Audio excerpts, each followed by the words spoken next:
Ramagundam commissionerate Mancherial zone Tallagurijala police station పరిధిలోని బుచ్చయ్యపల్లె గ్రామ శివారు ప్రాంతంలో గుడుంబా తయారు చేసి అమ్ముతున్నారనే పక్కా సమాచారం మేరకు టాస్క్ ఫోర్స్ ఇన్స్పెక్టర్ సిబ్బందితో తనిఖీ చేయగా అక్కడ సుమారు 5 లీటర్ల గుడుంబా,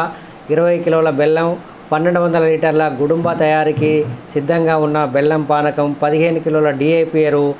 3 బిందెలను గుర్తించడం జరిగిందని అన్నారు. ఈ సందర్భంగా గుడుంబా తయారీకి సిద్ధంగా ఉన్నటువంటి 20 వ్యక్తులైన మునపల్లి లింగయ్య, మునపల్లి మల్లేశ్వరను అదుపులోకి తీసుకొని తదుపరి విచారణ నిమిత్తం తాళ్ళగురిజాల పోలీస్ స్టేషన్లో అప్పగించడం జరిగిందని టాస్క్ ఫోర్స్ పోలీసులు పేర్కొన్నారు.